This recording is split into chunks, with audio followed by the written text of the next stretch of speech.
Hello, friends. Welcome to today's show. I'm Dr. Helen, founder and CEO. That would be Chief Engagement Officer of Dr. Helen Holton and Associates, and your host for Dr. Helen Speaks, Strengths, Resilience, and Leadership, and sometimes a whole lot of other things also, but we'll get to that later. Why are you here? We believe it's because you want to add value, knowledge, and power to you as a leader, to move closer to your next level in life and leadership. Along this leadership journey, I've learned that the most effective leaders are lifelong learners. Think about that. Lifelong learners. What happens to your life once you stop learning? I guess you have nothing left to do but say, okay, I'm done. Finito, life's over. Lifelong learners. Your investment in you serves to make you a better leader, a more relevant leader, the kind of leader our world needs so much more of. 3 things we know for sure. Number 1, when you learn to leverage your strengths, the best of who you are. Number 2, navigate weaknesses. You've got to know what to do with them and get them, manage, delegate, whatever you need to do, just navigate them. And thirdly, build your resilience. That's a winning combination for sustainable success. Now, these 3 treasures, I got to tell you about them. These 3 treasures have been tried, tested, and still hold true. They will take your leadership to new levels of growth and development. They'll empower you to stay steady during your storms and keep you sailing smoothly on the sea of success with ripples and not ruptures. It doesn't mean you won't experience feeling stagnant or stuck at times. That's where your resilience comes in. Resilience is a powerful practice that helps you persevere and push through the storms that seek to suck the life out of your success. Let me ask you, what's standing in the way of your next success? We're glad you stopped by to spend some time with us today. You're the reason we're here. Your conversations, comments, and suggestions matter, and we take them to heart. When we curate content for the show, it's with you in mind. Keep your comments and suggestions coming. We hear you and thank you for them. Let us know how we're doing and how we can do better. Drop us a note on our website at drhelenholton.com through the Contact Us tab, or connect with me on LinkedIn. I'm there, Dr. Helen Holton, and follow us on Instagram at Dr. Helen Speaks. We love connecting with you. And do you have the opportunity to do what you do best every day? Now, those of you who show up weekly, know I ask this powerful question every week because I can. No, all jokes aside, it's a coach's question. It's a powerful question. And seriously, it's something for you to think about every day. It is way too easy to get stuck in a rut and not know it.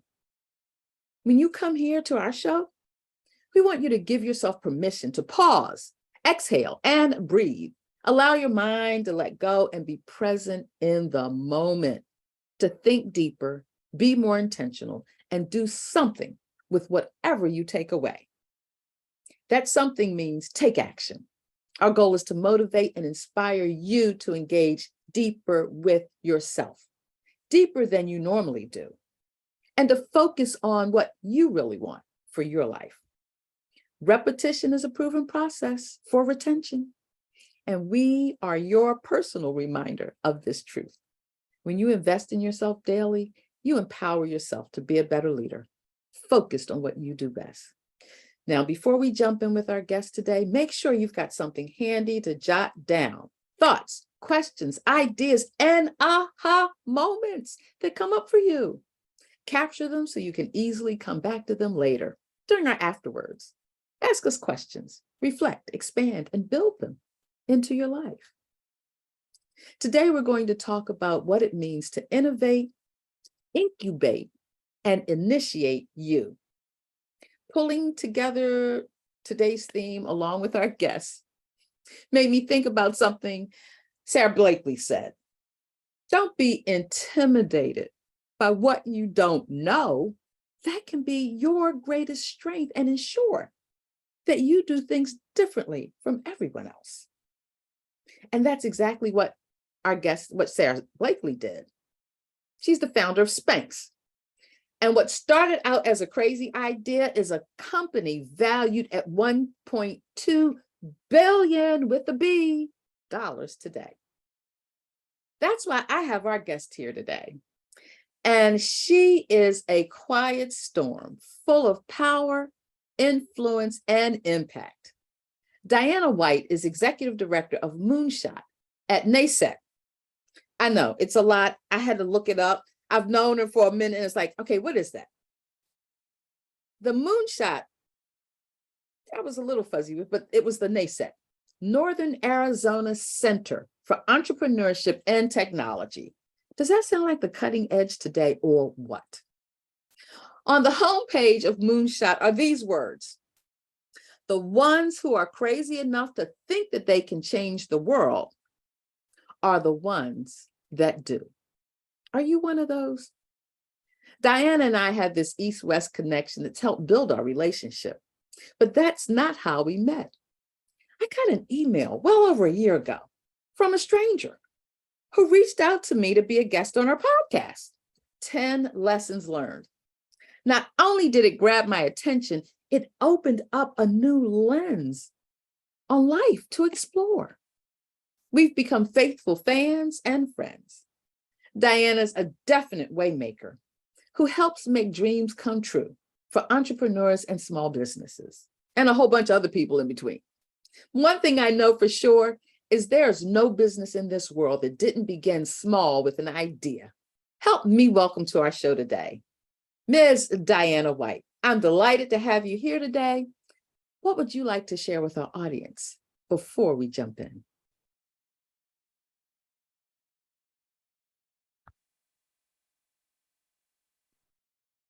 Hello, everybody. Hello, Dr. Holton. Thank you for inviting me to the show. I muted myself because I wanted to give you the full platform and I forgot that I needed your permission. So I apologize for that.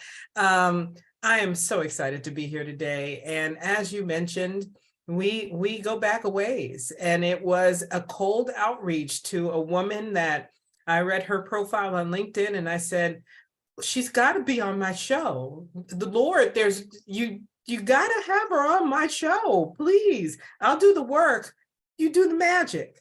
And here we are. And now I consider you my auntie. Hey, that moniker has come more than once or twice, but it's all good. So why don't we jump in? I love this. What's your story from East to West? What prompted the shift? Oh, goodness. So I am a New Yorker, born and raised, a Bronx New Yorker, in fact, born and raised. I didn't live anywhere else but the Bronx the entire time I was in New York. And, my daughter started reaching the age where we lived in a very small community, and I didn't move far away. I moved 5 minutes away from my mother in the same community. So we were getting to the point where my daughter was going to end up going to the same middle school and high school that I went to, and her friends would be the children of my friends. And there's nothing wrong with that, but there was something in me that just kept saying, can you give her something different? Can you give her a different perspective on life where she won't necessarily follow in those same statistical paths? And I searched several different states and I did my research, and Arizona just kept popping up. And I had never lived anywhere else in my life. But there was something about this change that I thought I needed to do. At the time, my cousin, Tony, who has since passed away, he actually lived in Marana, Tucson. And I distinctly remember calling him and saying, cousin, I'm thinking about moving to Arizona, and I'm not sure if it's the right decision. And he immediately said, well, let's pray on it and see what happens. And so we sat on this phone. I'm in New York. He is in Tucson, in Marana. And we prayed on it. And our connection dropped no less than 5 times. And every time our connection dropped, he came back on the line and he said, the devil's trying to make us stop this, but it's not going to happen. And by the end, we came to the decision that no, it would be a good idea. It would be a good idea financially. Living in New York is not the least expensive venture you can do. And it would be good for my daughter. And so the next step would be to get a job, if I could try to get a job. So I wanted to transfer with my current company. I worked retail at the time. And I remember that an opening came up in Paradise Valley in Arizona. And I called my HR department and I said, hey, I would like to apply. And the woman said, no, I'm sorry, that position was filled from within. And so my heart fell and I was about to hang up the phone and I hear this tiny, tiny little voice, wait. And I go back to the phone and I'm like, hello? She's like, but I was trying to tell you that person left a position open. Would you like to apply for that position? And I said, yes. I moved my 10-year-old daughter to a state that we had never lived in before. I took a $25,000 pay cut and I moved with $37,000 worth of credit card debt. Wow. And in a year and a half, I had my first ever home. The debt was paid. I was living my best life. If you live on the East Coast or if you live in an inner city, a larger inner city, you know what transportation looks like, especially if you have to take public transportation. I went from 2 hours of traveling back and forth to work and 2 buses and a train to an 8-minute car commute back and forth to work. And it's been 20 years. And my daughter is now 30 and she's graduated undergrad from U of A, grad school from ASU. She now lives in Las Vegas. She has a beautiful house in Arizona that her mom rents from her. And so, yes, was it bumpy? There were challenges along the way. We moved from a community that was 75% African-American to a community that was 3% African-American, and 90% of that 3% was biracial. So we moved into a community that there was nobody else that was our skin tone, no one else. I remember our first Christmas, I went to Target. I wanted to get an angel for my tree. And I found a clearance, a little beautiful chocolate angel in clearance all the way in the back on the bottom shelf. I still have her to this day. But I wouldn't change a thing. It was meant to be. And there were many opportunities for God to show me that I made the right decision. And so that is my journey from the East to the West. Do I love New York? I will always love New York and the East Coast. Well, there's no place like home. There's no place like home. But I do know now that my temperament is no longer suited. My pace is no longer suited. The lifestyle that I live here, I would not be able to live there financially. And so I go back home every once in a while and I visit and it's a great time. But then I come back to 114 degrees and I go, ah. Well, that's something we share. I love Arizona in the winter and in the fall. It's like, yes, this is what I need. So tell me this, Diana. I hope you understand that you really are a way maker in what you do, whether you acknowledge it or not. And I want to come back to Moonshot for a minute, because when I really did research and looked into it, I said, yeah, this is a place where people come with really big dreams that seem like, oh, I shouldn't dream that big. Why not? That's right. You are a way maker. So when you think of yourself as a way maker, what comes to mind for you? What comes to mind for me is not being a way maker. What comes to mind for me is being available to be of service. being available to people who are, we have a saying in the industry that I'm in, the entrepreneurial ecosystem. People are giving birth. They're making babies. They're doing these ventures, and they're their children. You don't tell somebody that their baby's ugly. You do the best you can to tell them everything they will need to raise that baby successfully. Mhm. And then you tell them that I will support you and I will cheerlead for you as long as you're running the race. When you stop running that race, there's nothing else to cheer. Okay, so I want to ask you this. Yes. That you don't see yourself as a way maker, but I will tell you, servant leaders are doing it to pave paths for people who seek them out. Yeah. So how does that impact or influence the work that you do? You're in this field, you've been doing this for almost 20 years now. Oh, by the way, why are you here if you aren't making a difference in people taking their moonshot? So I do know that I have some influence, but there's a delicate balance because you have these people that are having their first business children. It's a really great propensity for them to lean on you as a crutch and to have you run the marathon of their venture for them instead of them doing the work. And so, yes, I know that I'm making a difference, and I know that I can probably consider myself a waymaker, but the reality of what's going on in the situation and my tendency to be more humble puts me in the background so they can shine. There's nothing wrong with that. There really isn't. Being in the background does not diminish your light from shining.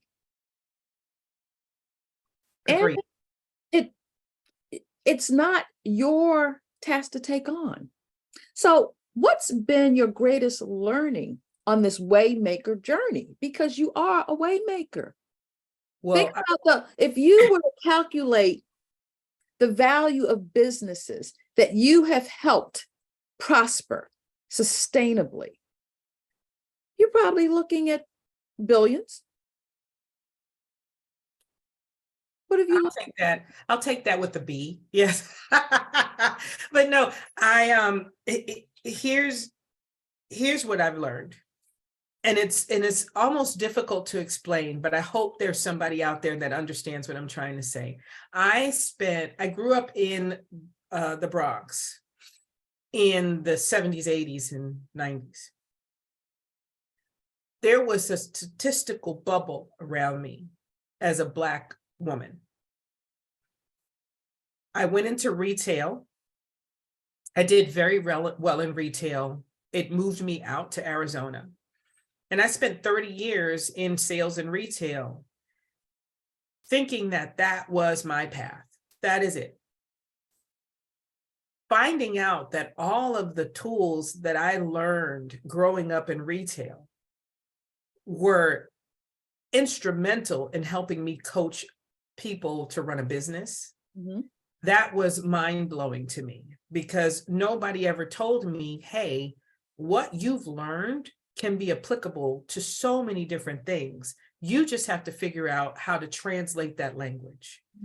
No one ever told me that. I had to discover that on my own. And when I started to see that that was in fact true, and not only was it true that I could share experiences with people. So I wasn't just coming in and consulting a retail establishment.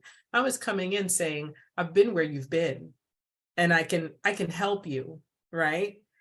That was game changing for me on a personal level, uplifting level. That was game changing for me to understand that what I thought, the box that I thought I was in, I could break out of that box and take all the tools from that box and go to another industry that was mind blowing.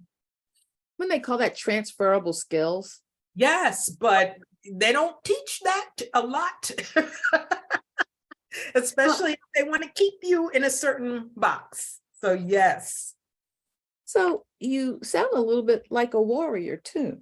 Yes. Yeah. And waymakers can be warriors at the same time. Yeah, I am peaceful. I am humble, but I am one of those people that said, if somebody says to me, "You can't do that, little girl," oh boy, I'm like, really, really? Okay, let's see, let's see.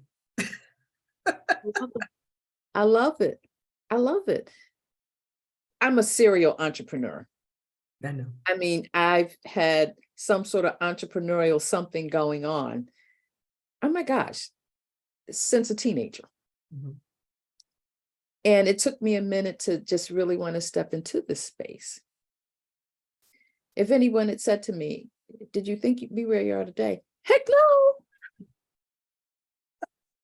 So from this, from east to west, transforming your life all over, where do you see yourself 2 years from now, 5 years, 10 years? I don't think about that a lot because I spent a lot of time not being happy in the place that I was and wishing I could see myself out of it. Now that I'm in a place that brings me joy and peace, I live in the moment. I live in the moment. So the only thing that I can say is in the next coming years, I just hope to see myself continuing to be of service and perhaps maybe even finishing some of my own personal ventures that I put by the wayside to help others. And so that would be what I would see for myself. Oh, I love that. And so I want to come back and let's talk about, what do you do with all that you have to increase the impact and influence? This is not about tooting your horn, but it is about how you support others looking to make dreams come true. How did you end up at Moonshot? I mean, Entrepreneurial and Technology Center, isn't that like the largest site of Moonshot? That Yes, center? it's the flagship campus. And you're the executive director. Yes, Come yes. on. Come on. That's all. So when I was still in retail, I decided to start a boutique consulting firm, helping small businesses in my local area, mom and pop shops. I was in the trenches with them. I was running my own store. I had a larger store, larger footprint, more resources. And so I could take what I've learned from all those resources that I have and apply it to something that's a little bit smaller and maybe has less resources, right? And that was doing quite well, caught the eye of somebody that worked with the Small Business Development Centers of America. And Small Business Development Centers of America have some funding that come from the SBA, Small Business Association of the government, but they're charged with finding a match. So finding an organization that will match those funds so we can really give a robust program. And when I vied for the job for the director of the Coconino County SBDC, our partner at the time was Moonshot at NASET. Now, I too didn't really know what Moonshot was, right? I'm like, what is this? Incubator chickens? What is this? I don't know. I don't get it. But then I ended up working with them full time through a series of events. I ended up working with them full time and building curriculum, coaching clients, bringing on mentors, all that kind of stuff. And I remember we have a suite, a tiny office suite, and there was no room left. All the offices were taken, but there was a storage closet. And my boss at the time was like, "You can't have that. That's a storage closet." I said, "Give me 24 hours and $500. I will make it an office, but I need to be here where the action is. I need to learn." They wanted to give me a large office, beautiful view, windows down the hall. I didn't want to be down the hall. I wanted to be right there. So I was in my Harry Potter office doing my work and walking around campus, just marveling at the beauty and at all of the activity and the excitement and saying to myself, "Man, I'd love to do this one day. I'd love to run this, but who's going to give this to me, So I ended up going down to Chandler to run an incubator for a couple of years. I ran that incubator through COVID. And and my boss called me and said, "Hey, we have an executive director position now at in Flagstaff at NASET. Are you interested?" And at first I said no. And then I said, "What do you're saying no? You wanted this. You're being given this." And I went back and I said, "Yes, please." And that's where I ended up in that world. So it started really from building my consulting firm, getting me ensconced in that community in the small business level, and then moving up to incubating these large ideas or these large undertakings with STEM-based companies. So we do biomed, biotech, biosciences, light manufacturing, tech, those kinds of things. Yes, all the hot things of today. The hot things of today. So is your consulting business still active and viable? Oh, yes. Oh, yes. I take clients all the time with my consulting firm. It's a beautiful position to be in, to have a day job that you love, that pays the bills, so that you can take your passion, help people, but not take clients that you really don't gel with. Not, chase the money, not being worried that if you don't get that other client, you're not going to make it. A lot of people can't manage the two. For me, it just works perfectly because I get to work with people in my consulting firm that truly bring me joy. So how can our audience reach you for more information? So you can reach me. Please reach out on LinkedIn. That's the first one, Diana White, LinkedIn. Follow us on 10 Lessons Learned. I tell you what, if you're starting a journey of anything, entrepreneurship, reinventing yourself, that 10 Lessons Learned podcast, we're over 100 episodes. So it's over 1,000 lessons we've got for you guys to use in your life and in your business. And then for my consulting firm, dewbusinesssolutions.com. That is a mouthful, but dewbusinesssolutions.com. You can reach me in all of those places, and happy to help. Well, Diane, it's not ended. I'm so glad to have you here with us. And as we continue to bring forth the voices and stories of women warriors and waymakers, our goal is really to help you ignite your spark or fuel your flame to move you to your what's next level. What we know is that the struggle is real and you don't have to go it alone. It's our hope that these stories and life lessons inspire and motivate you to step up and into your moonshot opportunities. If not you, who? If not now, when? What's stopping you? Now, I've got to take a moment. Here is my shameless shout out of love for the team behind the steam of Dr. Helen Speaks. They show up to serve you.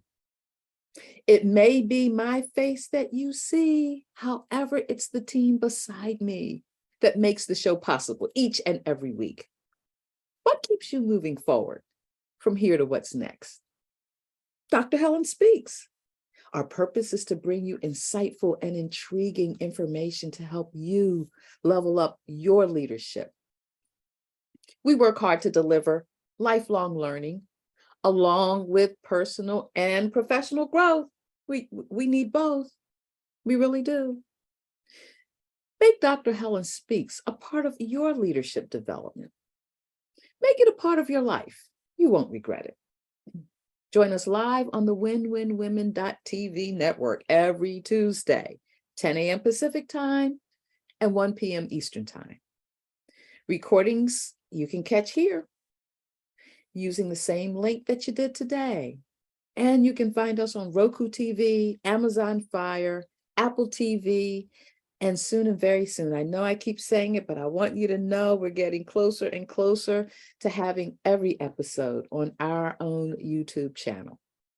We look forward to seeing you next week here on Dr. Helen Speaks, Strengths, Resilience, and Leadership. And I want to leave you with this little poem I wrote. Yeah, I believe we women have always been warriors and waymakers for our own communities and beyond. We thrive because we've learned to survive. We are the ones that must push and drive. This is our fight to keep our stories alive. We live at the crossroads of gender and race, far too difficult to hide. It's time for us to rise up and find our voices with pride. Women as leaders is an undeniable truth. We're the ones we've been waiting for. And we've got the juice. We will see everyone when you tune in again to Dr. Helen Speaks, Strengths, Resilience, and Leadership on the WinWinWomen.tv network.